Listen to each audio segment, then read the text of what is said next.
Bunnell is one of 4 organizations nationally that co-commissioned Feral, with support from many organizations, including National Performance Network. And so important to say that commissioning projects is really critical to strengthening artist power and to building an ecosystem across our nation that forwards innovative and change-making projects that seek to build a better world. It's deeply a part of the work we do as part of National Performance Network. And Shoshana and I met at National Performance Network conference. At that time, we were just like these 2 representatives from small and rural organizations, kind of like, look at you. And the ones that were trying to say, hey, it's a little bit different where we come from. Community looks a little bit different. The economy is a little bit different. And we're not all the same, but we have a lot of things in common in terms of the challenges we face and also the opportunities that we have that urban spaces don't. So we had a lot to advocate for and to speak up with in that network. Yeah, and I'm going to bring up one more chair because I want to invite Jennifer Norton to come up here too. Yes, Jennifer.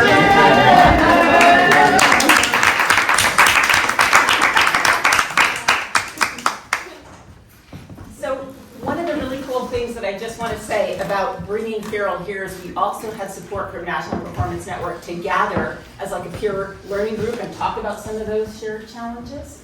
And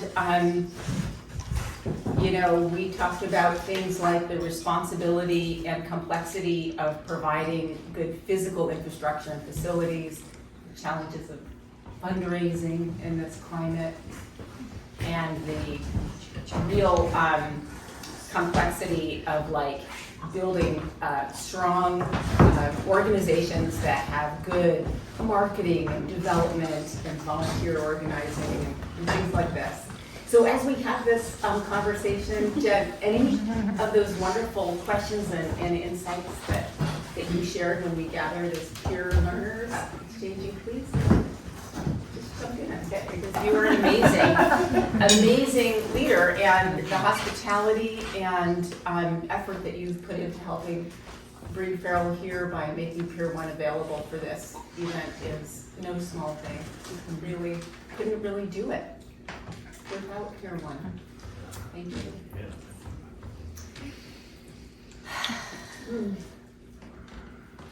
So with one more show to go,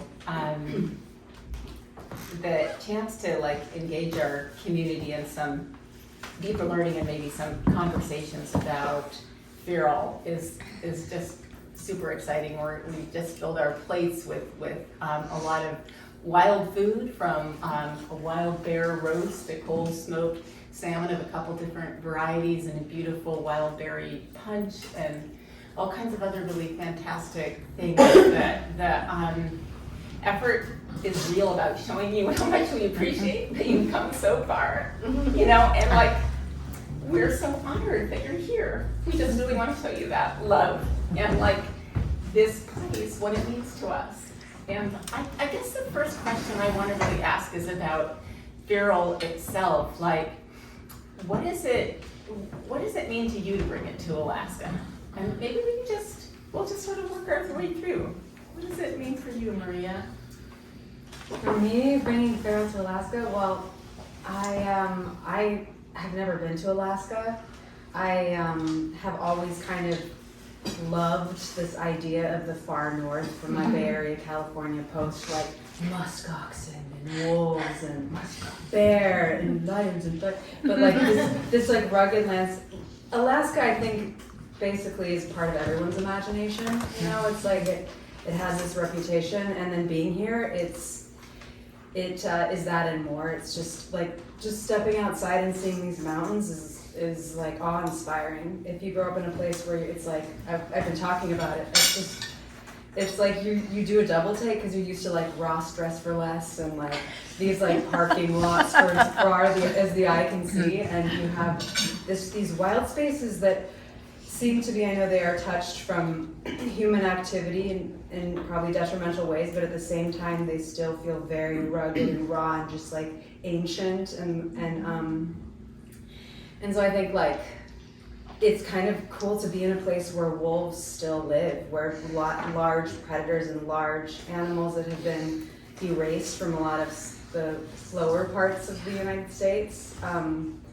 And even in Vermont, which is a beautiful, beautiful place, it's been so altered by human activity. It's been like clear cut, and it's and the ecosystems are all very destabilized. And so, I mean, it's pretty magical. And you all kind of sort of, not you all, I don't know you very well, but there's this kind of living in a rugged place, I think, creates a special somebody that's like, that decides to live in a more wild way, that in a more precarious way, a more life-threatening way, but to be immersed in beauty, and so I think that's been significant for me. It's been an honor to be here and to actually be like living out I mean, I've been in the theater most of that.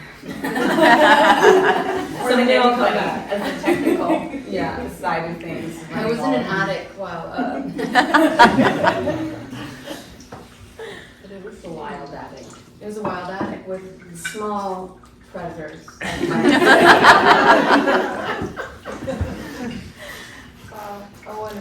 I think you said it all. But I would add that it feels like it belongs to this place, and performing with these.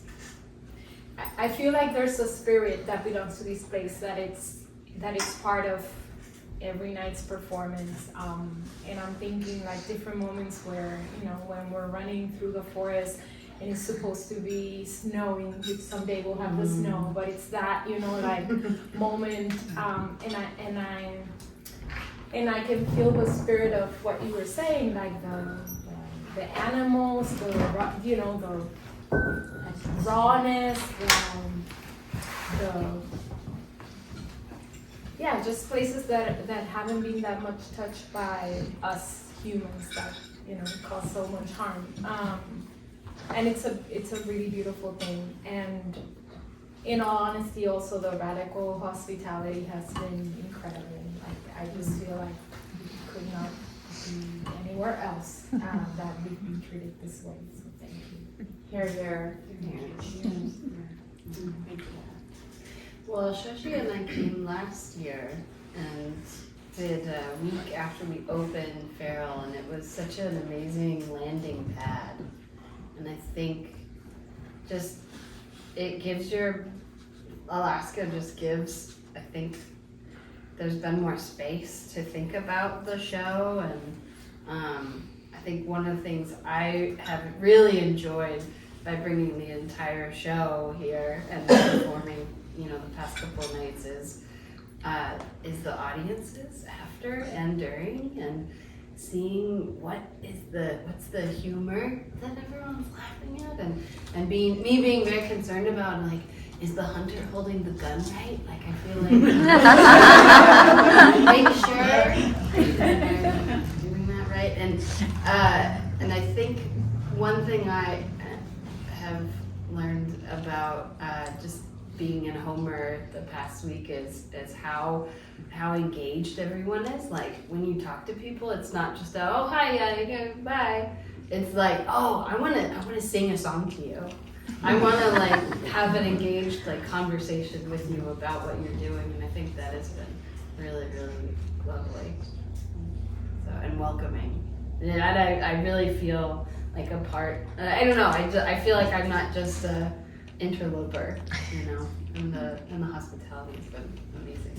So, thank you, Homer. Thanks, Homer. Alaska.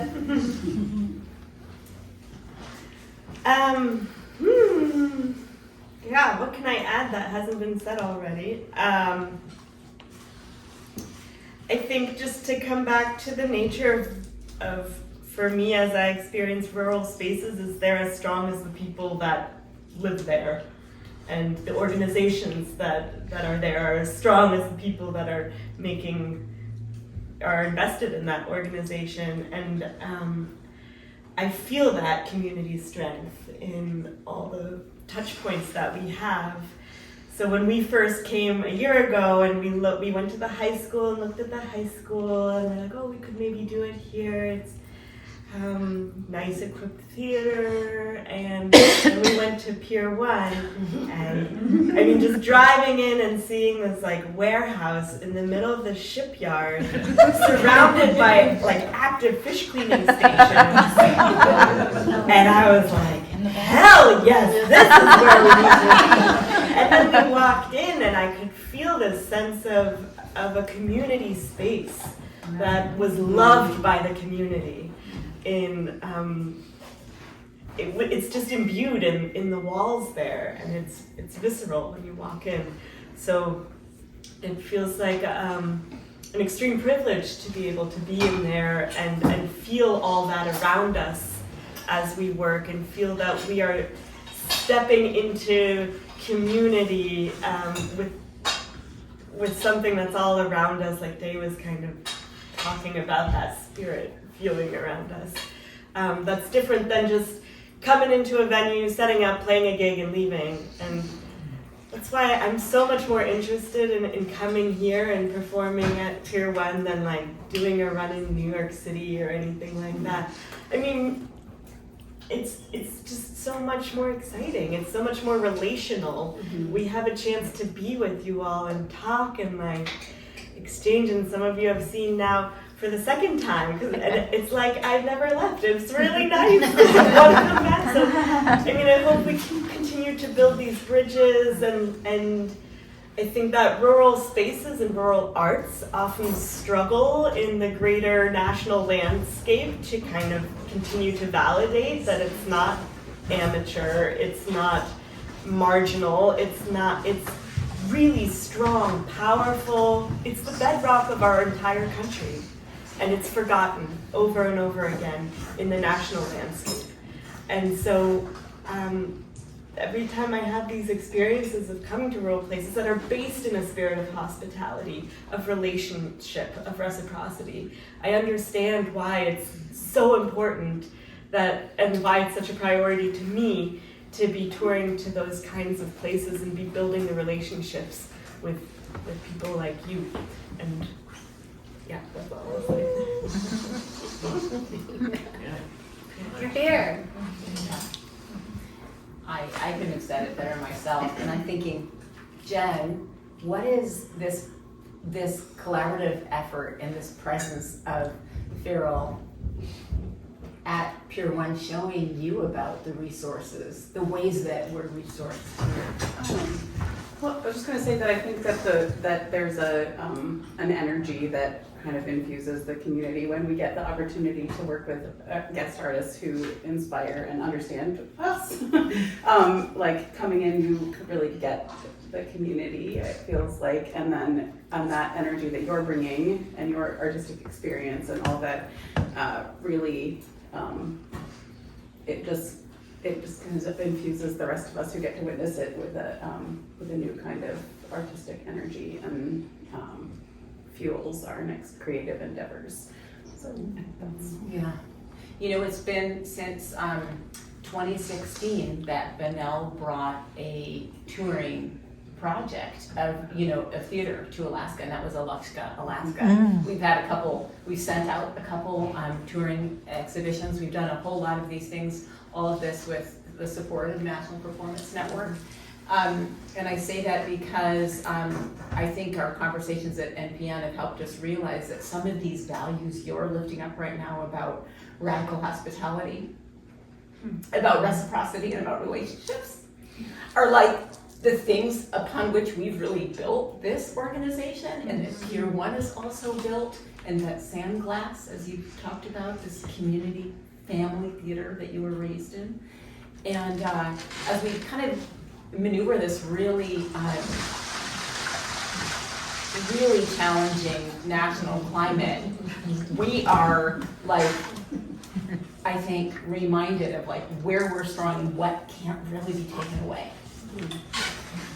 So having these conversations and talking about the kind of like social currency upon which we're built, even if we are dealing with smaller budgets and more humble spaces is really, really interesting right now.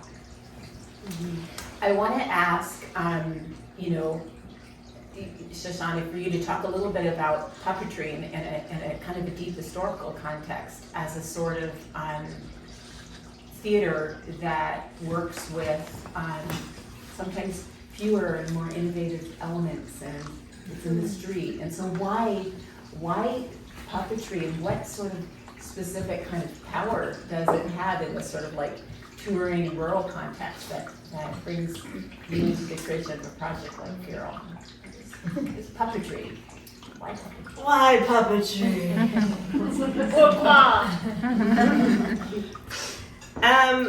First of all, there's so many different kinds of puppetry, and across the world, all sorts of traditions that we stand on in our work and grow from.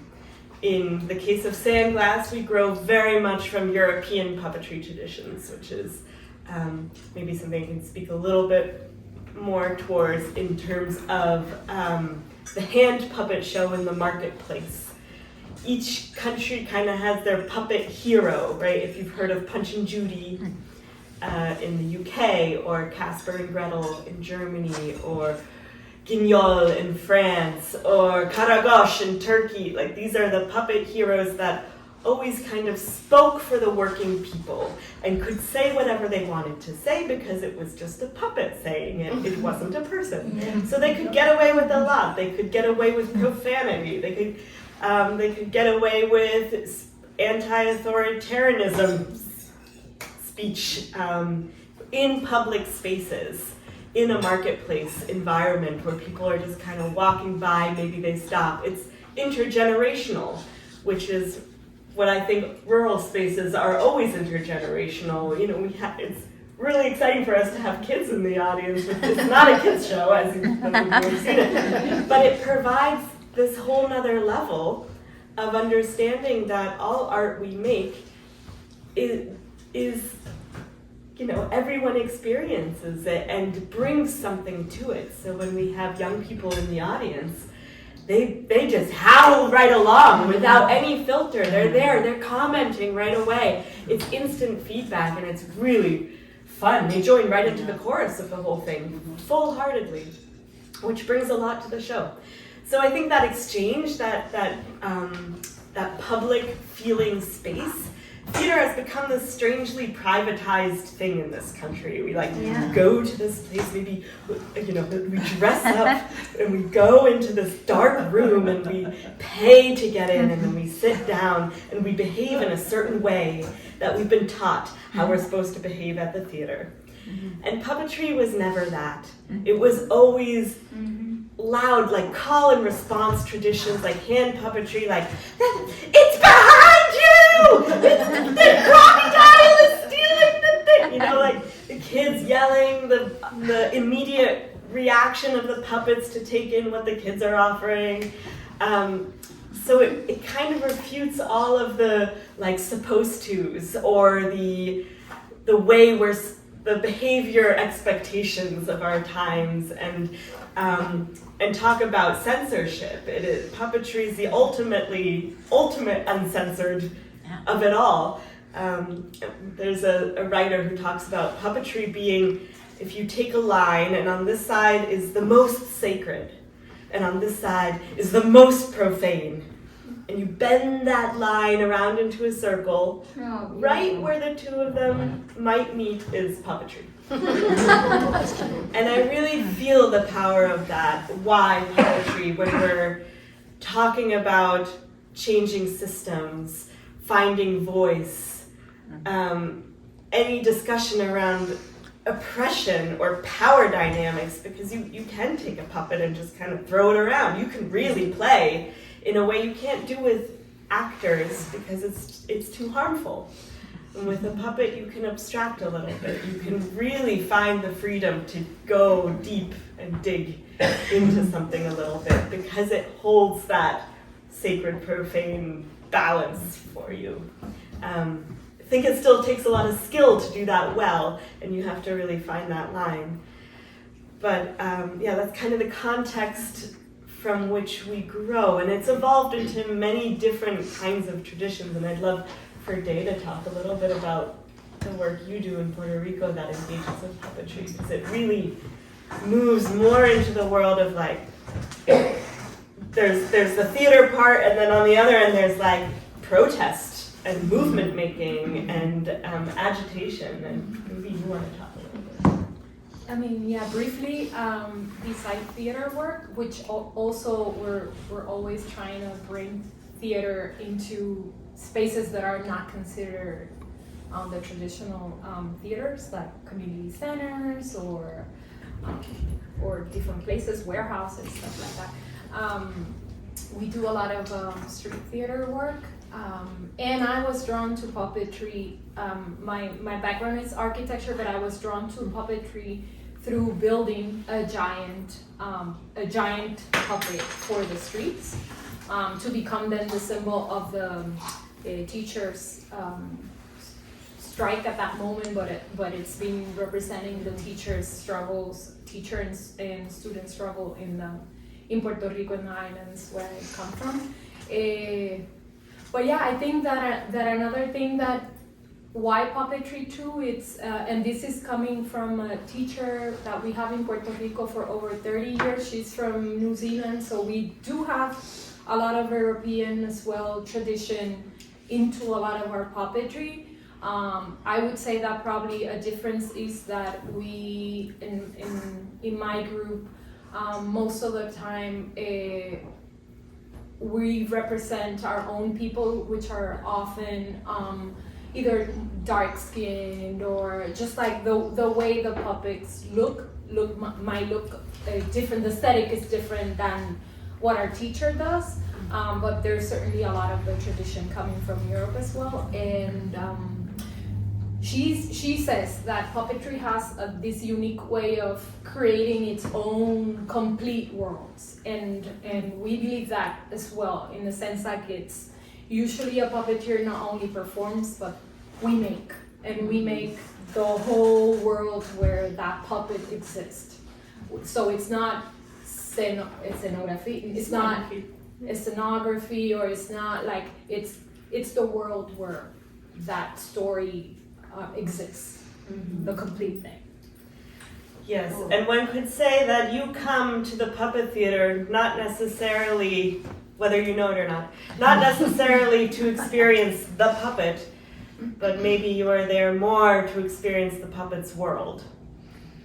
And I think that's one of the exciting pieces. That's what that evokes for me about the worlds that we create can sometimes be what we can imagine for a better world.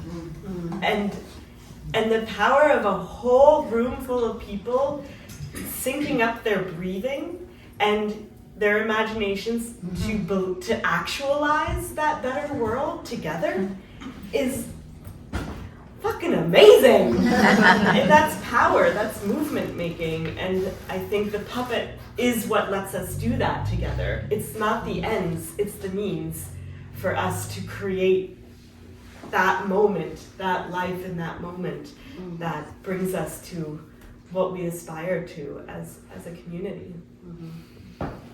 Sarah, from the inside of building that world and speaking about your experience of being changed by and informed by your process of, helping to build Feral, gathering the voices. What do you feel like you are learning about world building? What is it teaching you about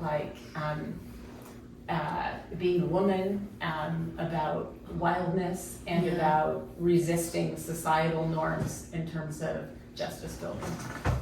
I think that puppetry has allowed me to access my wild many times, and I as a young lady who grew up in Texas, with the kind of very polite, friendly Southern Belle mentality, I think being able to perform a Punch and Judy show and access this more, free way to just play has been incredibly freeing, because you get to, you just get to break the rules, you know, and it's allowed. I think, especially with the frame of feral, what I'm learning through all the shows I've worked on, and especially feral, is that the starting point is always different, but the process can be layered in a new way.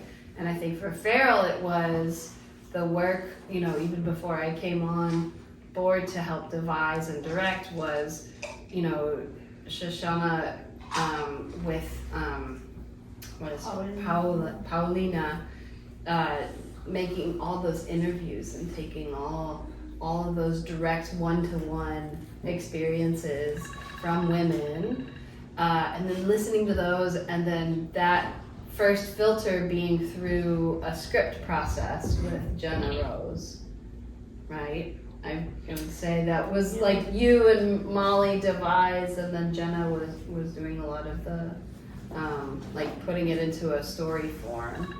But for me, it was, you know, coming in after that work had been done and being able to say, okay, well, these specific experiences from interview collecting have now been transposed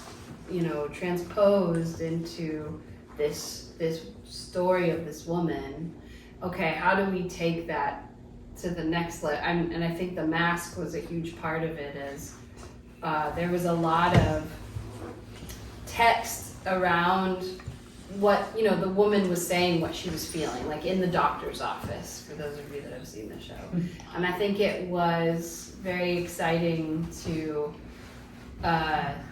take the mask and have that reaction play out in the audience, and not necessarily like through the text of, oh, you know, someone in a doctor's office saying what they would try to say to the doctor, but instead it just coming at them, and then the audience getting to experience or remember maybe times that they related to that. Mm-hmm. So I think it's really interesting how the material can just become a form that the audience can just lay their experiences on. I think that's what the mask can do. I think that's what Aurora does in the hand puppet show. And even I have moments in the show that I think last night we were performing and I was putting the wax on Aurora's leg, and I said, oh yes, it always does start nice and warm. Like, and that was like a true moment of like, yeah, I remember this sucks. This is like, yeah, it does kind of start nice, and then having the like ripping. I don't know. I just it's amazing the portal that puppetry is, like through your own experiences, and watching the audience and hearing the audience relate and talk afterwards is always really, really lovely. You know, it's just that connecting beads. So fun. Do others of you have a comment about what the play itself, in terms of what it's like teaching you, perhaps that wants or needs to be, can I go so far as saying healed as a woman in society today? Any thoughts about that? Well, I think when we first started, I was part of the early devising, and then I left because I was going to do more of the tech work. But I think exploring the idea of feral, what is feral? Because for me, there's the ambiguity of having this, just the reality of being a social animal, and to some extent needing to get along, and negotiating your wild impulses with the needs of your environment. And then there's this part of it that is about power and the social conditioning that defangs you, that takes away your voice, your boundaries. And like, as I think I really relate to that experience as a person that was socialized to be very accommodating and yield and be very polite, that has been a person that's been abused, taken advantage of. You have experiences like that where inside your body knows that a boundary's been crossed or a wrong has been done or something, you see a wrong being done outside, and no matter what you should or whatever society tells you should, there's this this disquietude inside. And I think that like the narrative gets to the point where like, if that, and I've had this experience too, where you're like, you get almost a rage comes up if you've been crossed enough, and then you're like, that's really scary. I can't show the world any kind of rage or force or something because that anger is so repugnant for society that I'll be cast out. There's these live wires all around us that you don't even know are there. You just like cattle in a field or something, they could probably break through but you just get that little zing from like an uncomfortable sensation. And so you're like in this inertia of like not being able to act for your own, not being able to protect something. And then in this story, that like was something that was so destructive that like it created this monster that devoured. And I think society can sometimes do that. It can create a monster and then scapegoat that monster and say, ew, you know, like that's all that ugliness that we tried to thwart or to subdue in ourselves and our own humanity. And I think the cultures that are able to sort of work with those animal parts of ourselves in a way with wisdom and like compassion, and so that we can kind of harmonize intuition with getting along and having an understanding, empathetic understanding to your surroundings, working on a team. Of course, like, it's great that you don't I didn't have like throw a dimmer pack across the stage when I was struggling. I'm glad that I've been like, but I think I still really struggle with that voice, like from being defanged, declawed, you know, early on. It's a really scary thing to lay a boundary down. And I think wolves, when you see wild animals, it looks very fierce, but it's how they communicate their boundaries. Like, wolves are always maintaining their boundaries, and that's part of their survival. They're always negotiating, and they're negotiating they live in this violent, confrontational, you know, every meal that they make is very potentially going to destroy them. So I don't know, I think, even though it's more comfortable to avoid those confrontations, it's so draining. It takes something away from your life force. Like, I think when you're lying to yourself in that way, when you're not able to speak up for something you think is an injustice to you or someone else, and like, so I think this idea of feral to me is like, how much of, where is that ferocity, that fierceness, how can it be brought out with the wisdom of being part of a society, part of a family, part of a group, like, and because it's not taught to us, I think, in our culture, like how to take care of the animal that we are, you know? And I think, and that is because it's power. It's like people have such a power, and I think a lot of our conditioning is to disempower and to, and so I think in this climate now, it's even more incredibly, like when we started the devising process, I was like, when I was a teenager, I was into the third wave feminism, like punk music, and then by the time I was working on this project, I was like, now the gender is being dissolved, and like, what is this new era, and like, what is being a woman in this new era? And then all of a sudden, like, The Handmaid's Tale started out, and I was like, oh, never mind, back to it. Roll back to tape. Dave, how does the ensemble experience of creating and performing feral contribute to the movement for social justice amongst women and for the wild and other themes like this? Could you speak to like the power of the ensemble and how that works for you, whether it's through the play itself or in Puerto Rico, where you are part of these movement building theater projects?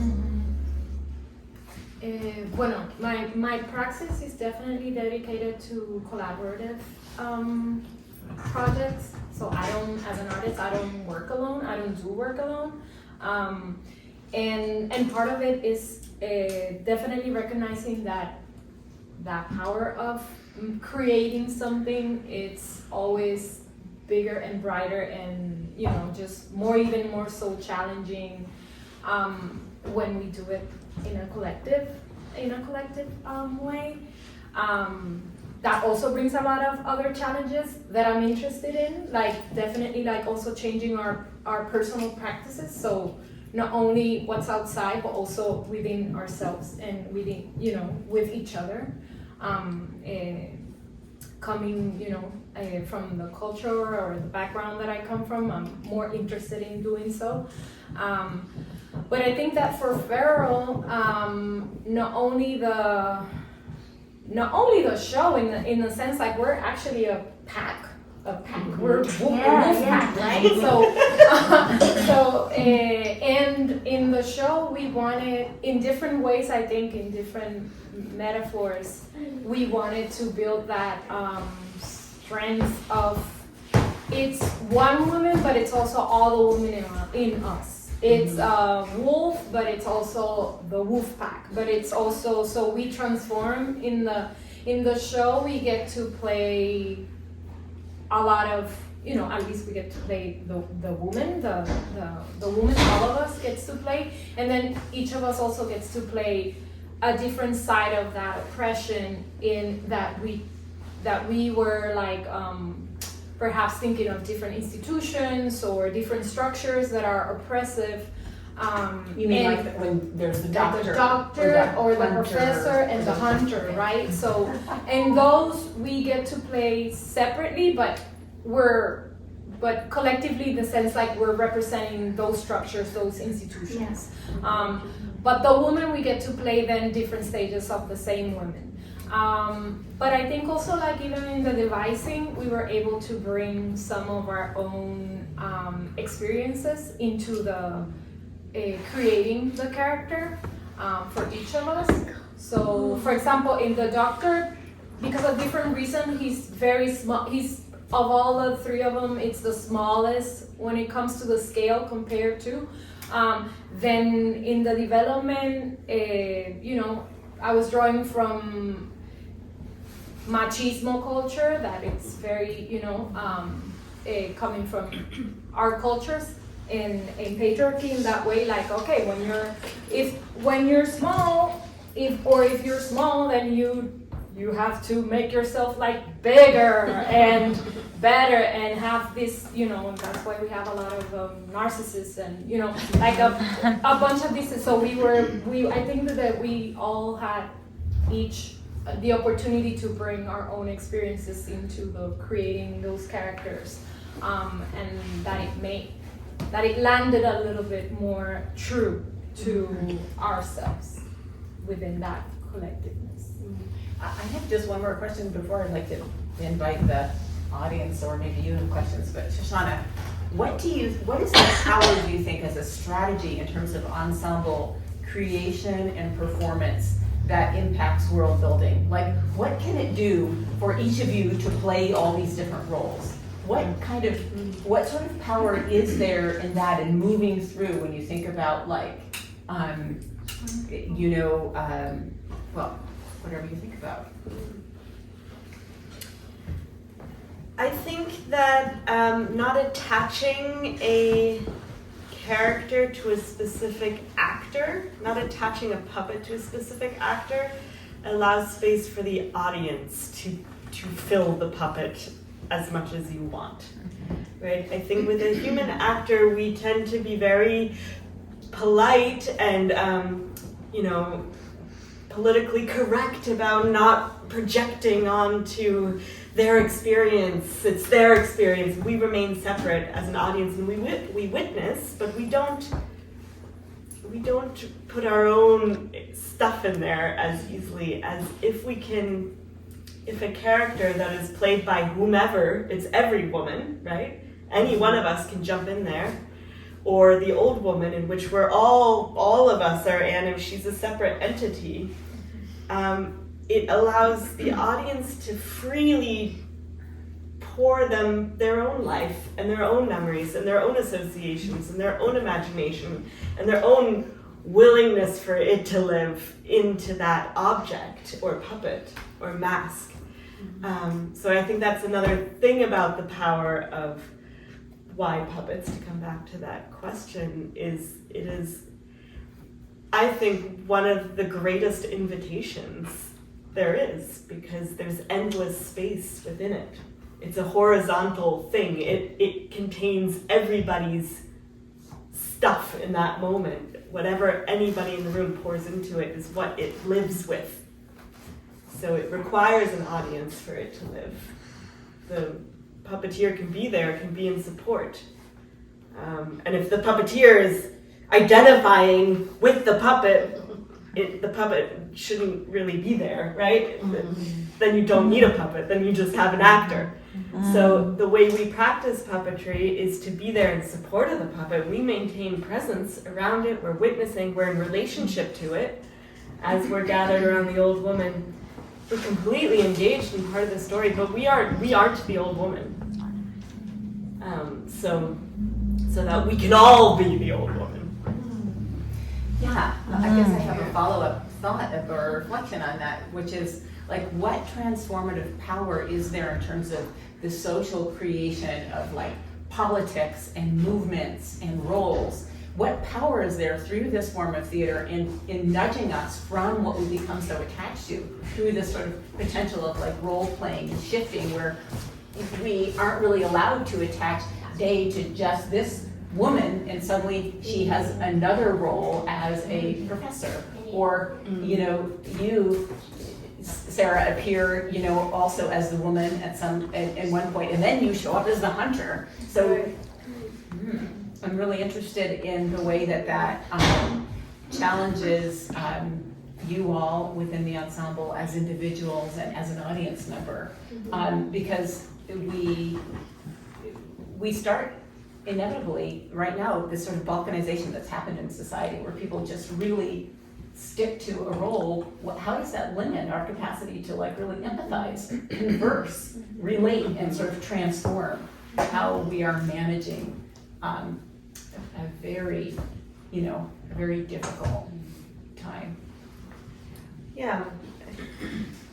Well, I think you said, I really like what you said about the puppet allows you to disassociate this actor, this one single person, with this character, this performance. And I think by being able to, as a collective, do this swapping and trading, we become more like writers and commentators and the world builders around these ideas. And it's about we as a collective and with the audience all centering around the world that's being built, and not necessarily like, if I was to play the woman the whole time, being this like kind of victimized like the whole time, and I think that there's strength in being able to play both parts, and the old woman and the, and you're getting this fuller picture that everyone in the audience can relate to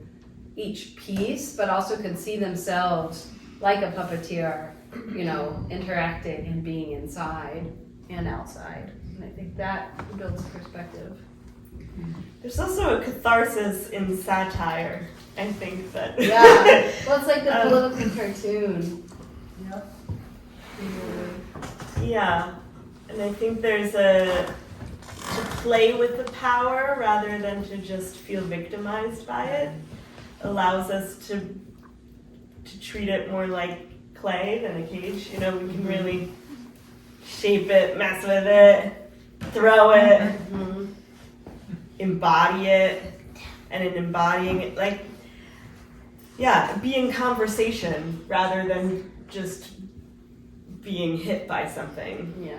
And it's another thing I love about rural spaces is you have to be in conversation with opinions that are different than yours, because at least in Vermont, you need your neighbor might be, politically very different than you, but you really need him to plow you out when the snow comes, and you have to maintain some way of talking with each other and sharing space and being in community and finding places in which you're okay with that, and you acknowledge each other's differences, and you maybe even engage in the hard conversations about where harm is done. And maybe you don't, and you just figure out how to not go there and still get your driveway plowed out or your wood delivered or whatever it is you need, because you live in community, and that's the most important thing. And I think that's a skill that that you don't have to practice if you live in an urban area where you can just only interact with people who think the same way that you do.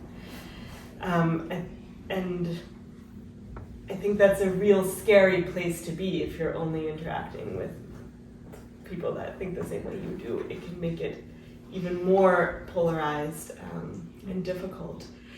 So I appreciate, we had moments where we're like, how far into the satire do we go? How far do we push it? When is it offensive to someone who's going to identify as the hunter and be like, hey, why am I the villain in this story?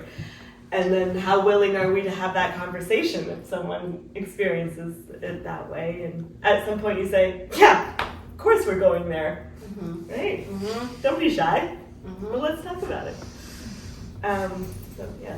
Do you have thoughts about that, Jen? How does that resonate for you? Or do you, if you wish to, comment on that as a director, an artistic director, and director of many pieces of community theater, with engaging a lot of our community? Yeah, I mean, I'd say we think about that all the time, or I think about that all the time. What pieces can we bring to the community, and what that people are going to be both interested in engaging in, or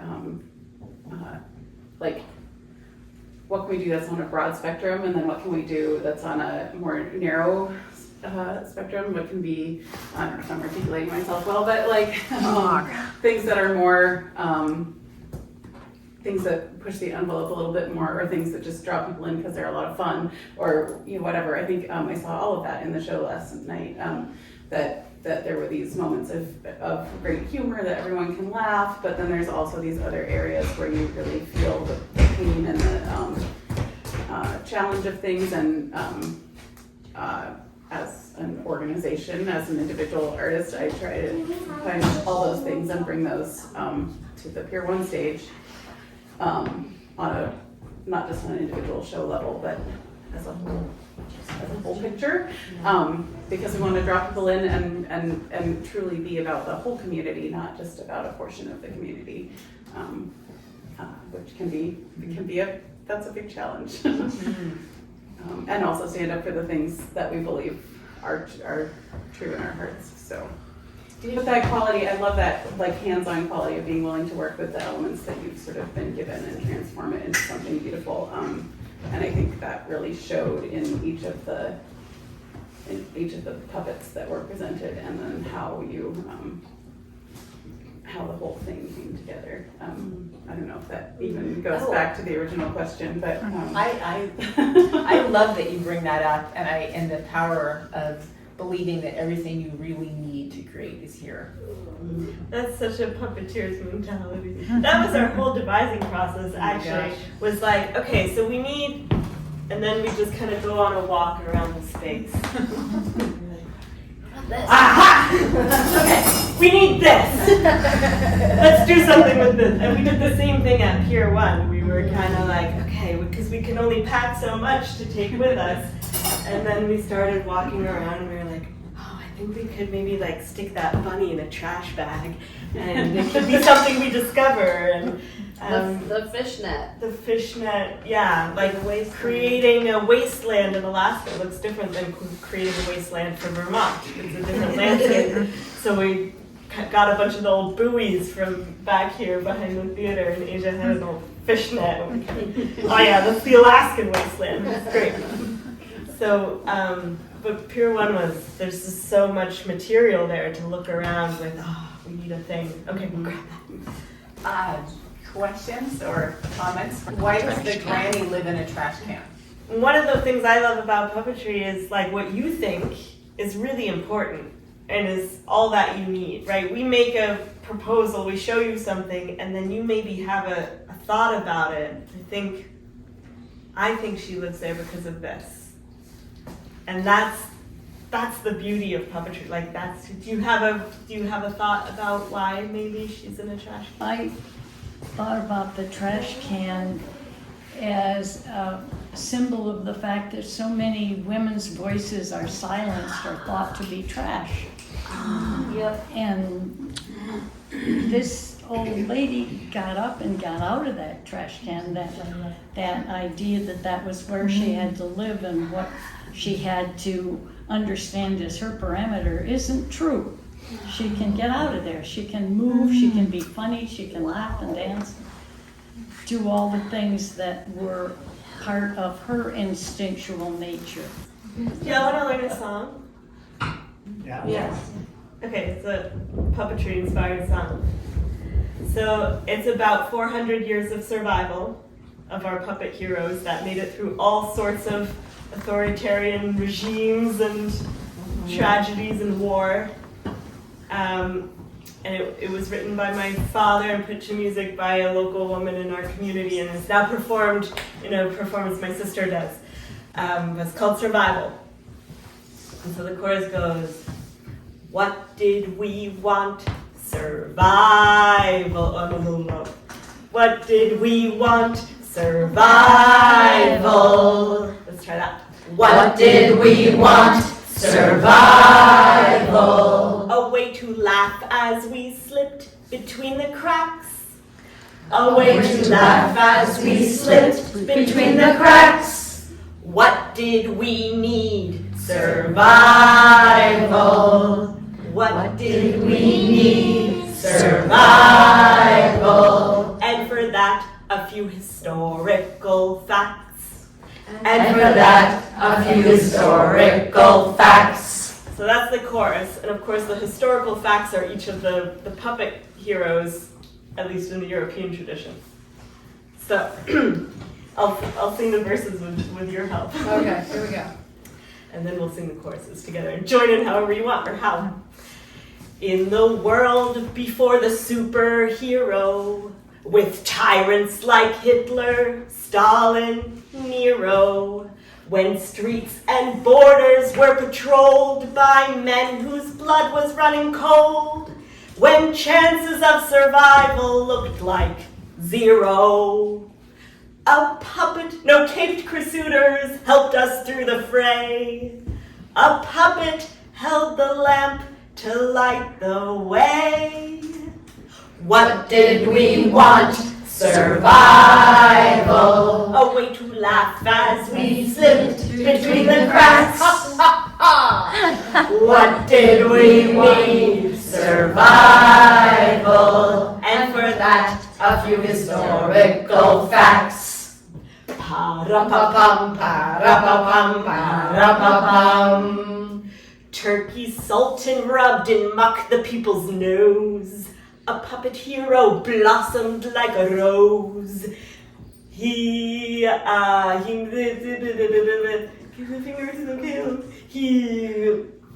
oh no, the hero blossomed like a rose. He spoke truth unto the caliph, gave the finger to the bailiff. He was a piece of painted leather. Gotta go. Gotta go! Pa-ra-pa-pum, pa-ra-pa-pum, pa-ra-pa-pum. When Italy became a living hella, and every peasant was a most unhappy fella, who stuffed his masters in a sack, beat them blue and beat them black, with his wit and with his stick, Pulcinella. Pulcinella! What Did we want? Survival. A way to laugh as we Slipped between the cracks. What did we need? Survival. And for that, a few historical facts. Pa-ra-pa-pum, pa-ra-pa-pum, pa-ra-pa-pum. In France, the workers stared into their empty bowls, while the bloody revolution took its toll. Oh, wait, it's coming to me. While the bloody revolution took its toll. Whose jokes assured, no, as the factory doors were shuttered, whose jokes assured their bread got buttered. The puppet of the people was Guignol. Guignol! Pa-ra-pa-pum, pa-ra-pa-pum, pa-ra-pa-pum. The English gentry made made the people feel the crunch. While the judges and the hangman had their lunch, they had crumpets with their tea and endured the mockery of the slapping sticks of Judy and her punch. Punch! What did we want? Survival. A way to laugh as we slipped between the cracks. What did we need? Survival. And for that, a few historical facts. Pa-ra-pa-pum, pa-ra-pa-pum, pa-ra-pa-pum.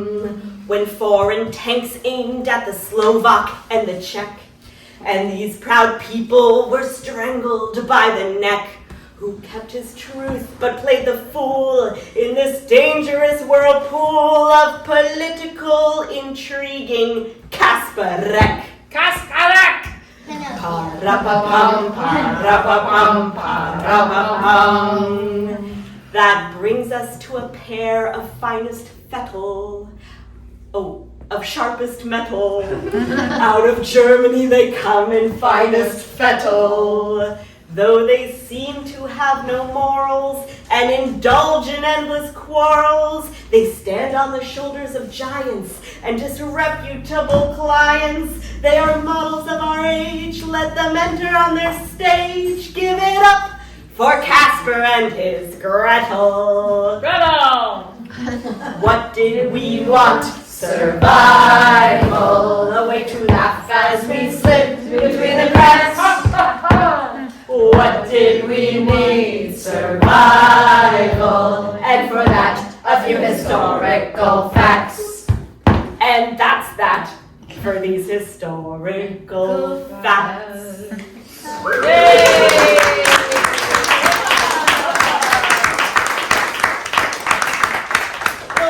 History lesson. Thank you all so much. Thank you. Thank